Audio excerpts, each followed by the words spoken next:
శ్రీమహాగణాధిపతయే నమః. ఓం గురుభ్యో నమః. ఓం శ్రీమాత్రే నమః. పరమేశ్వర స్వరూపమైనటువంటి జ్యోతిష, వాస్తు మరియు ఇతర అనేకమైనటువంటి శాస్త్రములను మనకు అందించినటువంటి మహర్షులకి నమస్కారం. హయగ్రీవ హయగ్రీవ హయగ్రీవేతి యో వదేత్ తస్య నిస్సరతే వాణి జహ్నుకన్యా ప్రవాహవత్. అరుణాం కరుణాతరంగితాక్షీం ధృతపాశాంకుశపుష్పబాణచాపాం అనిమాదిభిరావృతాం మయూకైః అహమిత్యేవ విభావయే భవానీం. శ్రీమాత్రే నమః. ప్రేక్షకులకి ఆ లలితాంబిక అమ్మవారి యొక్క అనుగ్రహం పరిపూర్ణంగా కలగాలని మనస్ఫూర్తి కోరుకుంటూ మనం ఈరోజు 18వ తేదీ మే నుంచి 24వ తేదీ వరకు ఉన్నటువంటి గ్రహస్థితికి ఎటువంటి ఫలితాలు రానున్నాయి చూసుకున్నట్లయితే ప్రధానంగా మనకి ఇక్కడ 3 గ్రహాలు శని, శుక్ర మరియు అదేవిధంగా ఈ యొక్క రాహు 3 కూడా మీన రాశిలో ఉన్నాడు. కొన్ని వాటిల్లో ఏంటంటే రాహుకేతులు మారిపోయినట్టుగా చూపిస్తున్నాడు. అదేవిధంగా బుధుడు మేషంలోని, వృషభంలో రవి, అలాగే గురువు వచ్చేసి మనకి మారిపోయి మిథునంలో ఉన్నాడు. చంద్రుడికి కుంభరాశి నుంచి మీనరాశి వరకు తన యొక్క సంచారం అనేటువంటిది జరుగుతుంది. అయితే ఈ యొక్క గ్రహస్థితిని అనుసరించి ద్వాదశ లగ్నాల వారికి ఏ విధంగా ఉండబోతుంది, ఏ విషయాల పట్ల జాగ్రత్త వహించాలి అనేటువంటి అంశాలు ఇప్పుడు మనం తెలుసుకుందాం.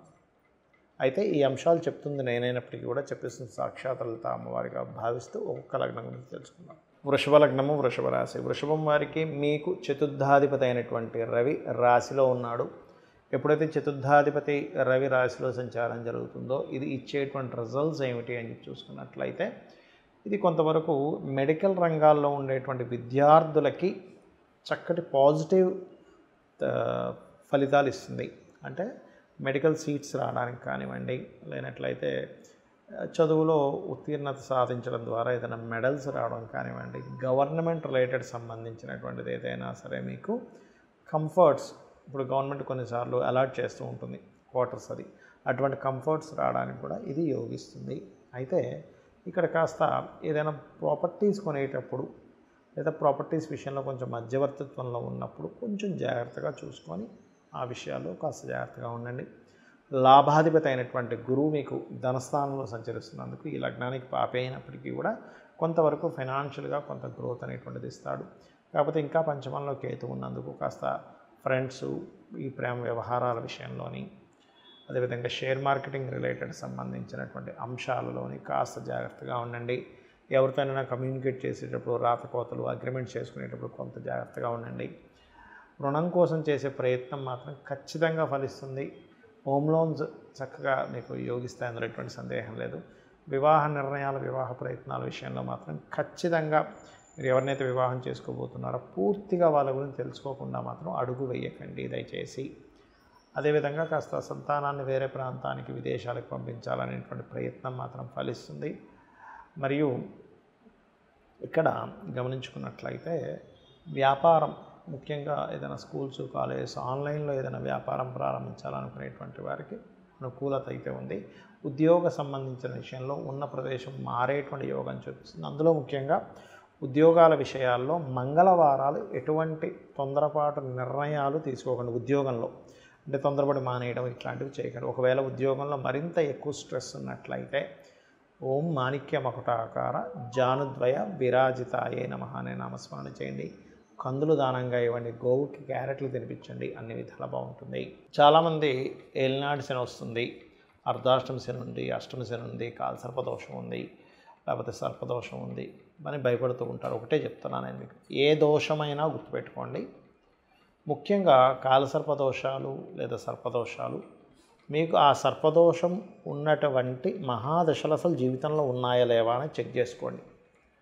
అంతేగాని కేవలం ఏదో కాలసర్పదోషం ఉందనో, అంటే ఒకటే ఏంటంటే కాలసర్పదోషం అనేటువంటిది దేశకాల గోచారాలకు సంబంధించిందిగా ఉంటుంది. అది అంటే దేశంలోని ఇప్పుడు చూడండి మనకు కాలసర్పదోషంలో ఉండడం వల్ల ఇవన్నీ కూడా జరుగుతున్నాయి.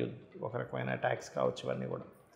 అయితే ప్రతిసారి మరి కాలసర్పదోషం వచ్చినప్పుడు రాదా అంటే దానికి కొన్ని లెక్కలు ఉన్నాయి, శని కుజుడు ఉండే స్థితిని బట్టి, రైట్. అయితే ఇక్కడ కాలసర్పదోషం కాలానికే కానీ జన్మజాతకానికి కాదు, ఇది శాస్త్రంలో ఉన్న విషయం. మరి సర్పదోషాల పరిస్థితి ఏమిటంటే ఆ సర్పదోషం ఏ భావానికి కనెక్ట్ అయిందని చూసుకోవాలి.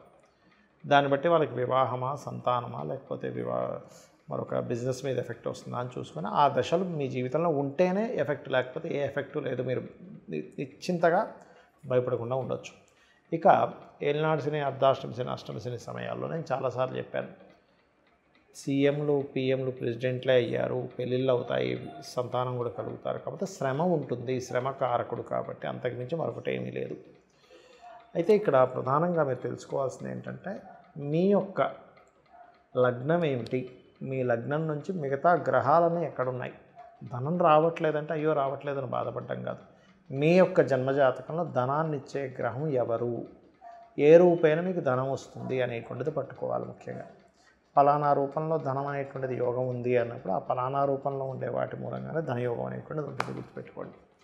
అలాగే మరొక విషయం ఏంటంటే, ధనంతో పాటు కొంతమంది చూడండి, చిన్నప్పుడు చదువుకునే చదువు వేరే చదువుతారు, కానీ ఏమవుతుంది వాళ్ళకి ఆ యొక్క విద్య అనేటువంటిది అనుకూలించదు.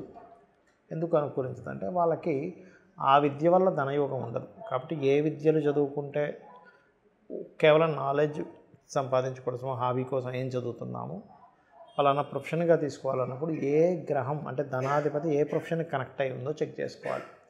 అప్పుడు మీకు ఆ చదువు వల్ల ఉపయోగం ఉంటుంది, గుర్తుపెట్టుకోండి. అదేవిధంగా అది ఒకటే కాకుండా ఒక గృహం కొనుగోలు చేసేటప్పుడు కానీ ఏ డైరెక్షన్ పనికి వస్తుంది, కొనుగోలు చేసే సమయం అవునా కాదా, ఇప్పుడు వివాహం చేసుకునేటప్పుడు కూడా ప్రతి జీవుడికి కూడా అది స్త్రీ కావచ్చు, పురుషుడు కావచ్చు, 3 నుంచి 5 సార్లు దాని యొక్క ప్రభావం ఉంటుంది. అంటే ఆ పలానా ఇయర్స్లో వివాహం అవ్వాలి అని ఆ రకంగా మనం చూసుకోవాలి. ముఖ్యంగా ఏ ఏ సమయాల్లో వివాహ యోగం ఉంది.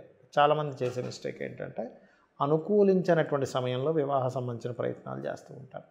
అంటే మీ సప్తమాధిపతికి, మీ శుక్రుడికి లేదా మీ కుజుడికి, స్త్రీలకైతే కుజుడికి, పురుషులకైతే శుక్రుడికి శుభగ్రహ సంబంధాలు గోచారంలో లేనప్పుడు ప్రయత్నం చేస్తారు. అప్పుడు సఫలీకృతం అవ్వదు, బాధపడుతూ ఉంటారు. అదేవిధంగా వ్యాపారాలు ప్రారంభించేటప్పుడు కూడా మీకు ఈ సమయం సరైనదా కాదా, విదేశాలకు వెళ్ళేటువంటి విషయాలు కావచ్చు, వ్యాపారాల విషయాలు కావచ్చు. అదేవిధంగా తెలియక కొంతమంది జాబ్ మారిపోతుంటారు, జాబ్ మానేస్తుంటారు. ఈ సమయంలో ఓపికగా ఉండాలా, లేకపోతే జాబ్ మానేసి ఇంకోది వెతుక్కోవచ్చా అనేటువంటిది కూడా మీ జన్మ జాతకంలో ఉంటుంది. ఇవి ప్రధానంగా తెలుసుకోవాల్సిన అంశాలు. దీంతోపాటు కొంతమందికి ఆలస్య వివాహంతో పాటు ఆలస్య సంతానం కూడా ఉంటుంది.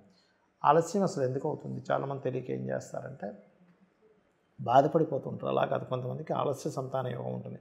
3 సంవత్సరాలకి, 5 సంవత్సరాలకి, కొంతమందికి 7, 8 లేదా 10, కొంతమందికి అయితే నేను 15 ఏళ్ళకి కూడా సంతానం కలిగిన వాళ్ళని నేను చూశాను. కాబట్టి మీరు బాధపడకుండా అసలు ఏ దేవత ఆరాధన చేసుకోవాలి, ఇంట్లో కూర్చొని చక్కగా మీరు ఏదో వేలు లక్షలు ఖర్చు పెట్టాల్సిన అవసరం లేకుండా చక్కగా ఇంట్లో కూర్చొనే మీరు ఏ దేవత ఆరాధన చేసుకోవాలి, ఎటువంటి మంత్రం చేసుకోవాలి, ఏ నామాన్ని మీరు స్మరించినట్లయితే ఆ యొక్క దోషం అనేటువంటిది పోతుంది అనేటువంటిది జన్మజాతకంలో మాకు ఉంటుంది. మరి ఈ గోచార ఫలితాలు ఎందుకు అంటే, మీ జన్మజాతకం అంటే మీరు ఒక ప్రయత్నం చేస్తున్నారో ఆ ప్రయత్నానికి తగ్గట్టుగా మార్కెట్ ఉందా లేదా అని మనం చూస్తాం ఒక బిజినెస్ చేసేటప్పుడు.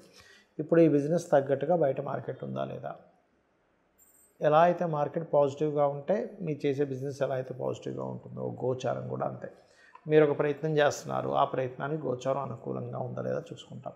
గోచారము అనుకూలంగా ఉంది, మీ యొక్క జన్మజాతకం కూడా అనుకూలంగానే చూపిస్తుంది అనుకోండి, అప్పుడు ఎటువంటి ఇబ్బంది అనేటువంటిది రాదు, ఇది గుర్తుపెట్టుకోవాలి. కాబట్టి అందుకు మనం గోచారం చూసుకోవాలి.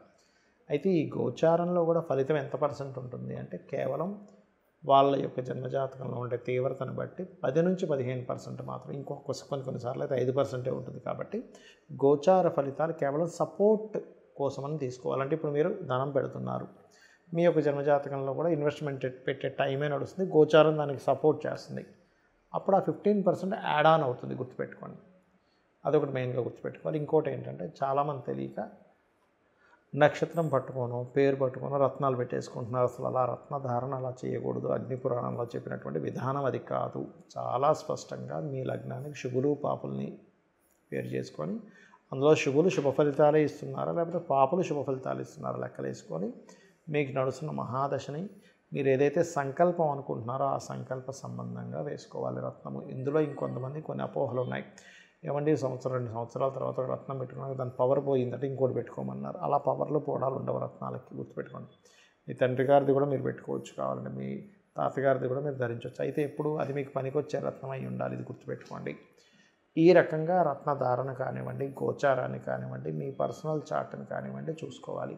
అంతేగాని ఏదో పలానా గ్రహదశ వచ్చేస్తుంది, లేకపోతే పలానా శని దశ వచ్చేసింది, ఏలినాడు శని నడుస్తుంది, సర్పదోషం ఉందని భయపడడానికి జ్యోతిష్ శాస్త్రం కాదు. ఇవన్నీ ఒక ఎత్తు అయితే చక్కగా నిత్యము దీపారాధన చేసుకోవడం, అమ్మవారి అనుగ్రహం పొందడానికి నిత్యము అమ్మవారికి సంబంధించిన లలితా సహస్రనామాలు చేసుకున్నట్లయితే అన్ని విధాలు బాగుంటుంది. శ్రీమాత్రే నమః.